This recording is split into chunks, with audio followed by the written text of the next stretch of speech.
Salut tout le monde, j'espère que vous allez bien. On se retrouve aujourd'hui pour une nouvelle vidéo sur la chaîne.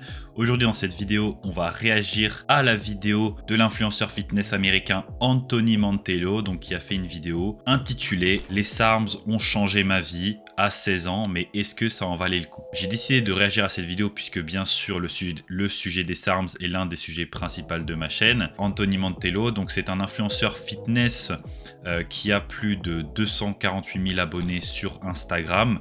Donc c'est un influenceur fitness qui est également IFBB Pro, que je connais depuis pas mal de temps, que je pense que certains qui sont dans le fitness depuis un certain moment en ont peut-être déjà entendu parler. Donc à l'époque notamment, il apparaissait dans les vidéos, donc comme on voit ici, de David Led, James English, Lex Little. Donc ce sont des influenceurs qui à un certain moment donné étaient en vogue. Il y en a qui sont toujours en vogue actuellement, mais voilà, il y a eu une période où ils étaient vraiment mis en avant. Donc voilà, je me suis dit pourquoi pas réagir à cette vidéo, ça pourrait être intéressant, comme j'avais réagi notamment à la vidéo de Ryan Casey, donc un autre influenceur fitness qui avait pris des SARMs et qui avait avoué prendre des SARMs. Donc là, on a un influenceur ici, donc Anthony Mantello, qui dit avoir pris des SARMs. Mais ça fait un moment, puisque j'imagine qu'il n'a plus 16 ans aujourd'hui, il doit être dans la vingtaine. Mais c'était à l'époque justement où Ryan Casey avait pris des SARMs, puisqu'ils sont dans le même entourage. Voilà, ils ont dû peut-être partager un peu les mêmes expériences. Donc on va réagir ensemble à cette vidéo. Okay, we're gonna talk about my first ever PED cycle experience. So I took SARMs at way too young of a fucking age. Don't do what I did. Just because I told you the story and I did it, don't turn. Don't turn. Good boy. Just because I did this doesn't mean you should do it, because I'm telling you what I did was way too early. I was 16 years old and I first ever dabbled in the PED cycle, and I took SARMs. I took 2 SARMs.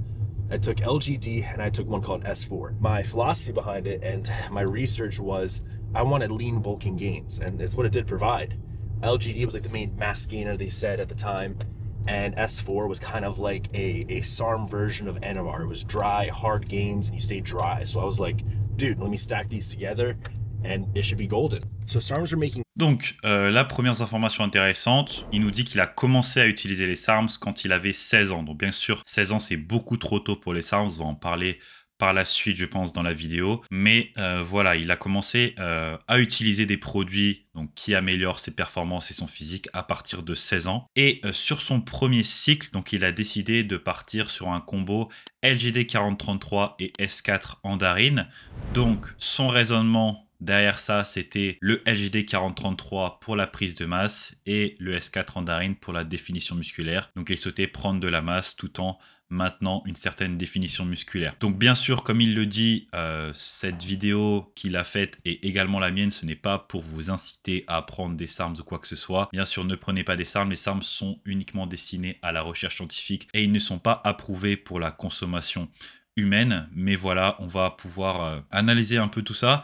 Dans la suite de la vidéo, on parlera bien sûr de voilà, pourquoi ce n'est pas une bonne idée de prendre des SARMs quand on est adolescent, qu'on a seulement 16 ans. Et voilà déjà les premières informations qu'on a, c'est qu'il a commencé à 16 ans et qu'il a utilisé un cycle LGD 4033 et S4 Andarine. Big waves in like the fitness scene just starting to come up, and my friend, now at the time, Ryan Casey, who I didn't know at the time. So I found my 12-week cycle, but here was the thing, I was 16 years old. I didn't have a credit card or a debit card. I didn't know how can a 17-year-old buy it online? Well, I was a little smart. So what I did was, sounds like I'm giving advice, but this is my story. Donc ouais, l'autre information intéressante qu'il nous dit ici, c'est que donc c'est son ami, donc Ryan Casey, donc la personne sur laquelle j'avais fait une vidéo il y a quelques temps à propos de son utilisation de SARMs, qui l'a un peu incité, enfin pas forcément incité, mais qui lui a permis voilà, de tester les SARMs. Donc Ryan Casey, lui aussi, me semble qu'il avait testé également le LGD 4033 et le S4 Andarine. Donc voilà, il a dit qu'il était très jeune et qu'il ne pouvait pas forcément en acheter avec une carte de crédit sur internet. Donc on va découvrir maintenant comment il a fait pour en avoir. I was a busboy making hourly in tips, and I was also a lifeguard. If I made, let's say, 80 bucks in tips that night, I would like pocket 20, say I made 60 to my parents, and I would hide the money in a legit piggy bank in my room, like the big crayon piggy bank thing, the Crayola crayon. That's where I hid my money. So over the course of 3 months, I was able to save up like $300 so I can make this purchase. But here was the thing now. I had cash and I had to buy from an online vendor. So how could I make this purchase without a debit card? Here comes in play my best friend at the time, who's 4 years older. We were gym buddies, and I was like, yo, I want to take this. He asked, are you sure you want to do this? I said, yes. He goes, okay. So he helped me. We used his credit card, his debit card. I would give him the cash for it. We shipped it to his house. He'd get it. He'd give it to me, and I hid it in my room, and I took it. I took the SARMs, and that's how I took SARMs at a young age, and that was my experience. The first time I ever tasted them, I was like, holy shit, am I just going to throw these out? They tasted awful. I didn't know what the hell I was going to expect, but it tastes like burning alcohol, like just in your mouth. I ended up... Donc là, ce qu'il nous dit, c'est que voilà, du coup, pour commander ces SARMs, il s'est aidé du coup de Ryan Casey, son ami un peu plus âgé que lui, en lui donnant du cash en échange de voilà, sa commande avec sa carte de crédit. Donc voilà, quand on est adolescent et qu'on n'a pas forcément les moyens, je reçois pas mal de demandes de personnes qui me disent « Ouais, j'ai tel âge, comment je fais pour en avoir, etc. » Je dis « Attends, déjà, à cet âge-là, ne prends pas des SARMs, n'utilise surtout pas des SARMs. C'est vraiment une très mauvaise idée, on va le voir par la suite de toute façon. » Mais voilà comment il a réussi à en avoir par son meilleur ami qui était plus âgé que lui. Ensuite, il nous parle du goût des SARMs, donc pourquoi les SARMs ont un goût vraiment terrible, puisqu'ils sont reconstitués donc à l'aide de la poudre de SARM qui est mélangée avec un solvant. Donc le solvant est souvent du propylène glycol ou de l'éthanol, et ce sont des produits qui ont vraiment un très mauvais goût. De toute façon, les SARM ne sont pas faits pour être consommés par les hommes, donc voilà, ils ne vont pas être emballés avec des liquides qui vont avoir du goût ou sous un emballage précis. Non, c'est vraiment emballé comme produit de recherche, uniquement destiné à être utilisé pour la recherche scientifique. I think I did that time was I bought like the liquid version. I mixed it with like half and half Arizona iced tea. Like I would put some, like I would chase it with that. And that kind of made it doable for my first time. But here was the funny thing. I was so young taking it. The first time I took SARMs was on Mother's Day. So happy Mother's Day, Mom. I'm so sorry and I love you. Yeah, that was my first ever SARM experience, but it worked, right? I noticed gains, but here was the thing. My dick didn't work. Why? Because, well, I was 16, I was a virgin. I didn't have to worry about that too much. When you take like SARMs, it's like this weird hormone. That's not really a hormone. It suppresses your natural testosterone because your body realizes there's this endogenous hormone or exogenous hormone coming into my body. So my natural test shut down and they had very little test, no estrogen. So SARMs give you like this really good kind of look. This is not by any means advice. This is just what happens. Since you don't have any estrogen in your body converting, you're just super dry. And that's what happened to me. But since I was so young and I was... Donc voilà, là il nous parle de son expérience un peu plus en détail. Donc oui, il a eu des gains, oui, ça a bien fonctionné, mais il s'est retrouvé à avoir des effets secondaires, donc notamment une suppression hormonale de la testostérone. Donc quand il nous parle de son engin qui ne fonctionnait pas, eh bien c'est parce que sûrement sa production naturelle de testostérone a été diminuée par la prise de LGD4033 et de S4 en combinaison. Le LGD4033 est un SARM vraiment très suppressif. J'imagine qu'en plus, il n'a pas utilisé de base de testostérone avec son cycle. Donc bien sûr, il a eu des effets de suppression hormonale assez sévère, on va dire, je pense, à ce niveau-là. Il nous dit également que voilà, les SARM ne vont pas se convertir en œstrogène, c'est totalement vrai, du fait que ça maintient un look assez dense et assez sec et pas de rétention d'eau ou très peu de rétention d'eau avec les SARMs, puisqu'ils ne vont pas se convertir en œstrogène. Mais ça peut aussi avoir un impact négatif, puisque une quantité suffisante d'œstrogène est nécessaire pour maintenir un bon fonctionnement de l'organisme. Donc voilà pourquoi généralement on utilise une base de testostérone avec un cycle de SARMs pour éviter de se retrouver dans une situation hormonale déficiente en œstrogène principalement, puisque les SARMs vont quand même pouvoir permettre de maintenir certaines fonctions physiologiques de la testostérone. Mais s'il n'y a pas un remplacement pour l'œstrogène, bah c'est là d'où peuvent venir les problèmes principalement. In high school taking this, I decided I was going to play high school soccer the following year.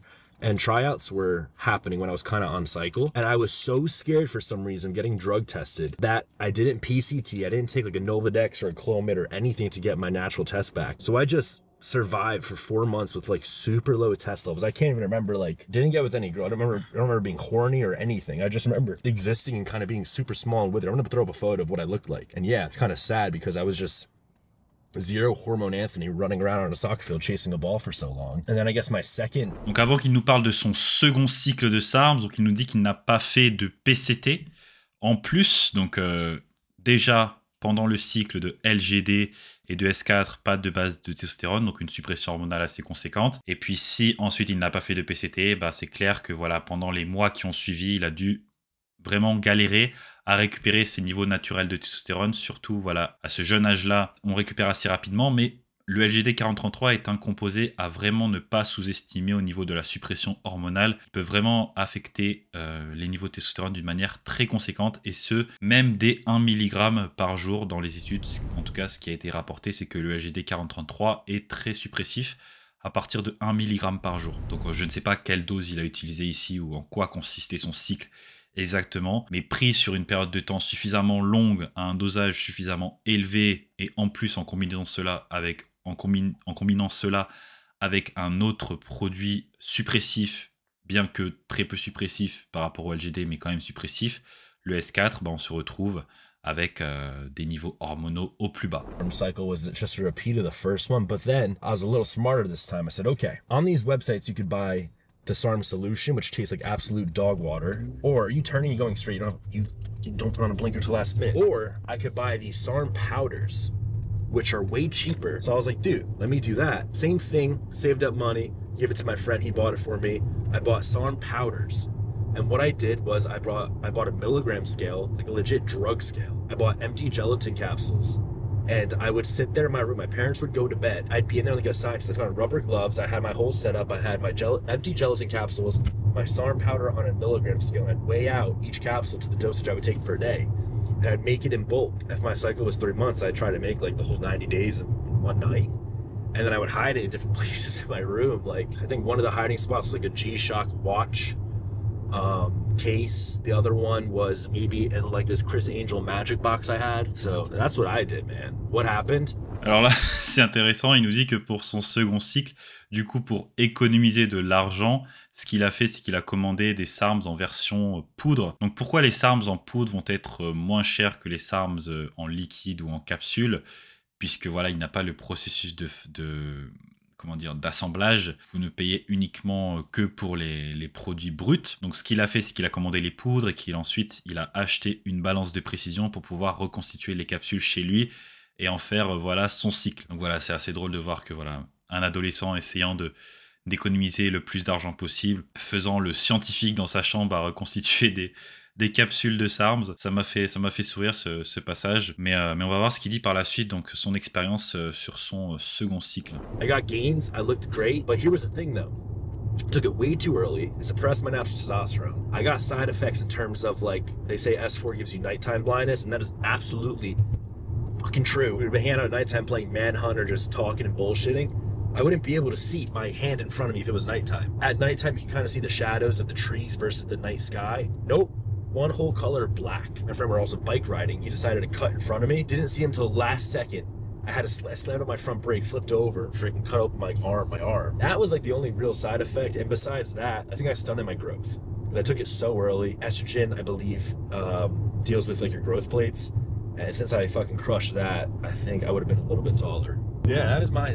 Donc voilà, là il y a plusieurs points sur lesquels revenir. Donc premièrement, voilà, il a eu des gains sur son second cycle, donc ça fonctionne, les SARMs fonctionnent, hein, il ne dit pas le contraire, mais ça a supprimé sa production encore une fois de testostérone. Il a eu également l'effet secondaire sur la vision avec le SARM S4 Andarine. Donc ça, j'en ai parlé également dans la vidéo avec Ryan Casey. Donc cet effet secondaire sur la vision qui est vraiment assez contraignant. Donc là, il a dit que la nuit, il ne voyait rien quand il sortait dehors. C'était vraiment tout noir. Il y a un déficit au niveau de la vision avec ce SARM et ça peut être assez contraignant. Comme il l'a dit, il a eu un petit accident de vélo, voilà, il n'a pas vu son ami lui couper la route au dernier moment. Voilà, c'est assez contraignant en termes d'effets secondaires, le S4 à ce niveau-là, mais après, sinon, c'est un SARM qui va être, on va dire, peu toxique par rapport aux autres, mais voilà, il y a cet effet secondaire qui va être très contraignant, plus la suppression hormonale derrière. Franchement, c'est une très mauvaise idée de prendre des SARMs à cet âge-là. On va en parler juste par la suite. Je vais le laisser terminer de parler pour voir ce qu'il a à dire en plus. My SARM experience, and people didn't know that. When I was like younger, I didn't like talk about my natural status because it was like none of anyone's business. Number two, I knew if I didn't plead not natty, then I wouldn't be lying. So if I never said anything at all, you can't prosecute me. And I wasn't want my parents to know or anyone. So I just kept it shut. And that was my whole story of my start at PEDs. So if you guys liked it, let me know what age you started at. Right. You gotta get hyped, you gotta go to the gym.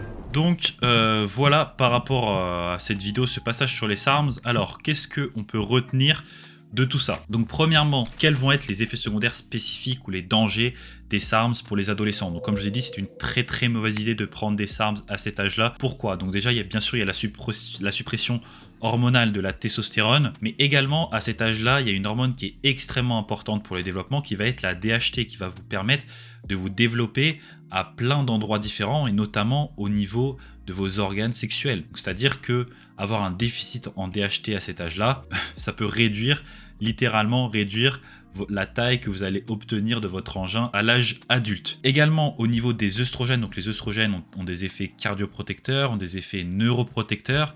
Donc quand on est dans une phase de développement cérébral, physique, etc., les œstrogènes vont être extrêmement importants. Manipuler ces œstrogènes à cet âge-là, ça peut être très compliqué puisque pas assez d'œstrogènes, eh bien, vous allez avoir tous ces effets négatifs sur le développement neuronal, etc., sur le développement cardiaque, mais également trop d'œstrogènes ou un rebond d'œstrogènes pendant une phase de PCT, par exemple, en utilisant des produits comme les SERMs qui sont utilisés généralement pour la relance avec les SARMs, vous allez peut-être entraîner une fermeture précoce de vos plaques de croissance. Donc c'est-à-dire que vous pouvez littéralement stopper votre croissance à cet âge-là. C'est une très mauvaise idée de prendre des produits, donc peu importe que ce soit des SARMs, des stéroïdes lorsqu'on est adolescent. Il faut, je dirais, bien sûr, ne pas en prendre du tout, ne jamais en prendre, hein. L'objectif c'est de ne pas en prendre. Au minimum du minimum syndical, attendre d'avoir terminé sa croissance, puisque ça peut avoir un impact vraiment significatif et vous ne voulez pas affecter votre croissance. Enfin, ça serait bête d'affecter votre croissance alors que vous avez une période de temps assez courte durant votre adolescence qui va être extrêmement cruciale pour votre développement physique, mental, etc. Je vous parle en connaissance de cause, je n'ai pas pris de SARMs lorsque j'étais adolescent, mais j'ai eu un trouble du comportement alimentaire, de l'anorexie, et qui a littéralement stoppé ma croissance. Donc mes hormones étaient au plus bas, j'ai une croissance qui s'est stoppée. Heureusement, je ne suis pas petit, mais même si j'étais petit, ça ne changerait pas grand-chose. J'aurais pu être plus grand. Mais au niveau développement des os, cartilage, muscles, plein d'autres choses, ma croissance a été stoppée à l'âge de 15 ans. Le mieux, c'est d'attendre, voilà, de au moins avoir terminé votre croissance. Voilà, au niveau hormonal, vous n'avez pas besoin d'avoir des produits en plus qui vont vous servir à cet âge-là, puisque votre système hormonal fonctionne déjà au maximum. Donc profitez de ces années-là pour vous entraîner naturellement et pour vous développer. Et puis voilà, vraiment, lorsque vous arrivez à l'âge adulte et lorsque vous avez peut-être des objectifs plus importants, peut-être envisager l'utilisation, bien sûr, sous la supervision d'un médecin ou d'un professionnel de la santé, si vous souhaitez vraiment le faire, mais sinon, voilà, mieux vaut ne pas affecter ces hormones à cet âge-là. Ensuite, donc là, j'ai parlé des effets secondaires des SARMs pour ce qui est de l'adolescence. Par rapport aux effets secondaires qu'il a mentionnés, donc la suppression hormonale, donc ça va être propre à tous les individus, que vous soyez adolescent ou que vous soyez un adulte, hein, peu importe, si vous prenez des SARMs, vous allez avoir une certaine suppression hormonale. Du coup, pour limiter cela, limitez la durée de cycle, parce que là, il parlait de cycle de 12 semaines. Un cycle de 12 semaines sans base de testostérone, par exemple, comme l'enclomifène, c'est beaucoup trop important. Et vous allez terminer le cycle dans un état hormonal vraiment déficient. Faites attention. Essayez au minimum d'avoir une base de testostérone ou quelque chose qui va venir se convertir en œstrogène. Donc pour cela, j'ai fait une vidéo sur la thérapie en cycle OCT. Donc je vous mettrai en lien de cette vidéo qui rentre un peu dans les détails de ce que c'est une base de testostérone et à quoi ça va servir. Et puis voilà, au niveau du PCT également, si vous ne prenez pas de base de testostérone ou même si vous en prenez une, peut-être que vous allez nécessiter un PCT. Et ça, c'est extrêmement important. Donc, j'ai fait également une vidéo complète sur le PCT. Les vidéos sur le PCT et l'OCT rentrent dans les détails sur tout ce qui va être effets secondaires et comment les contrer de manière générale. Là, pour ce qui est de sa prise de LGD 4033 et de S4, pareil, au niveau du choix de la combinaison, c'est pas forcément le top. Le LGD 4033 et le S4 Andarine sont des SARMs qui vont rentrer en compétition au niveau des récepteurs aux androgènes. Voilà, c'est pas forcément la combinaison la plus efficace en fonction de ses objectifs, donc vous allez peut-être avoir plus d'effets secondaires qu'autre chose. Bien sûr, ne prenez pas des SARMs, mais c'est juste pour vous rappeler que voilà,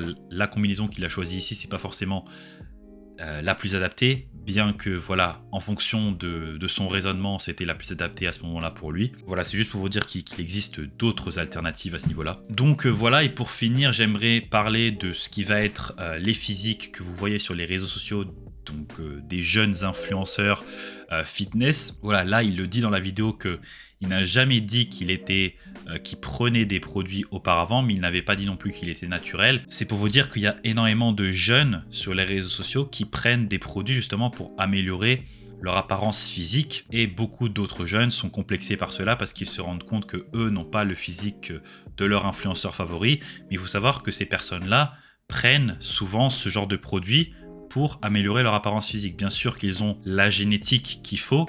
On voit que Anthony Mantello, lui, il a un physique vraiment exceptionnel et très développé, bien qu'aujourd'hui il prenne des produits plus, on va dire. Mais là, voilà, à 16 ans, il avait déjà un physique très développé, une très bonne génétique pour la musculation et pour le développement physique en général.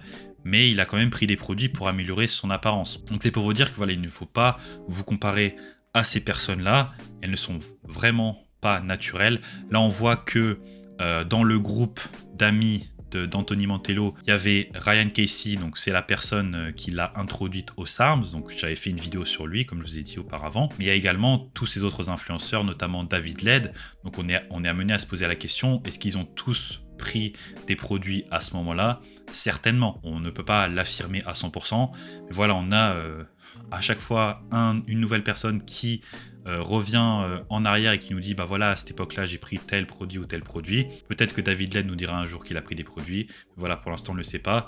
Mais voilà, c'est juste pour faire un point par rapport à ça et par rapport aux réseaux sociaux. Donc voilà, il me semble avoir fait le tour pour cette vidéo. J'espère que cette vidéo vous aura plu. Si vous avez n'importe quel type de question, n'hésitez pas à me la poser ci-dessous en commentaire de cette vidéo.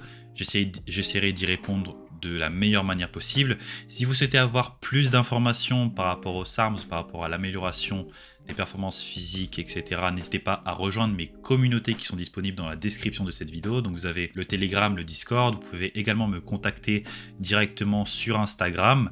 Tous les liens sont en description de la vidéo. Et puis on se retrouve très vite, à bientôt sur la chaîne pour une nouvelle vidéo. Allez, salut les gars, bye bye.